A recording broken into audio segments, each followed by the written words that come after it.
Namaste, reporting for TV9 News. This is Priyanka Deo. A Chinese 37-year-old female citizen journalist named Zhang Zhan has been accused and found guilty of, and I quote, picking quarrels and provoking trouble by Chinese authorities.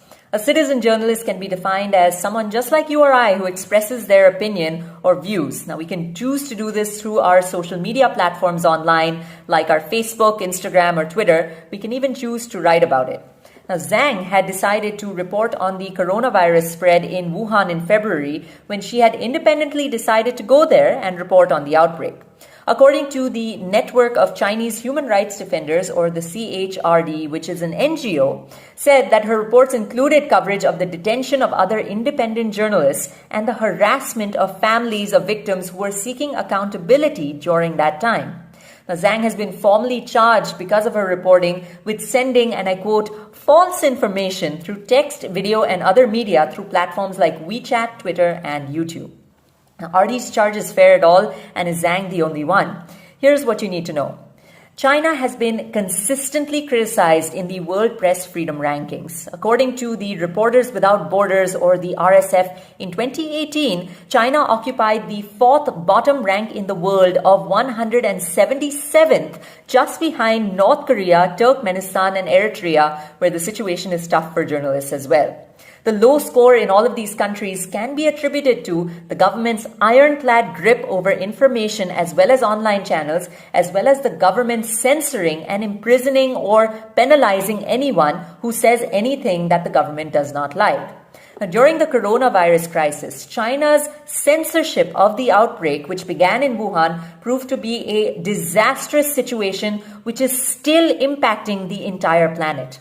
Now, there were multiple doctors in Wuhan who warned about the virus at the end of 2019, including Dr. Li Wenliang, who was told at the time to stop spreading rumors and was censored by authorities.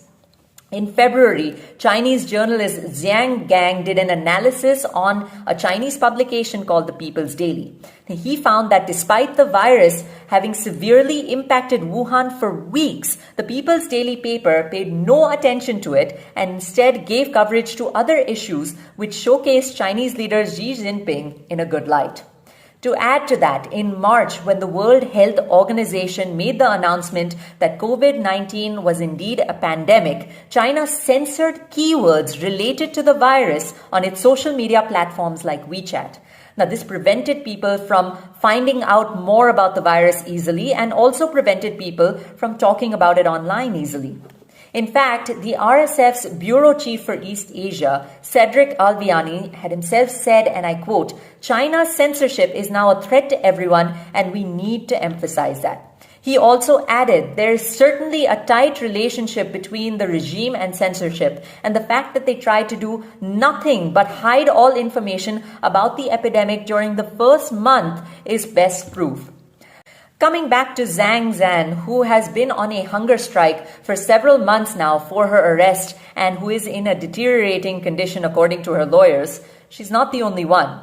Over 100 journalists and bloggers are still in jail. Now, it's quite clear that there is no free media or free press in China, and it's common practice to catch and penalize activists, journalists, and whistleblowers, and anyone really who speaks the truth or tries to undermine the government, even though that's the truth. Now, Zhan's lawyers say that she is in very poor health, but Zhan's hunger strike represents the importance of freedom of press and the freedom of speech. So regardless of whether things change around in China, the world needs to applaud unsung heroes like Zhan who bravely stand up to oppressive regimes and establishments.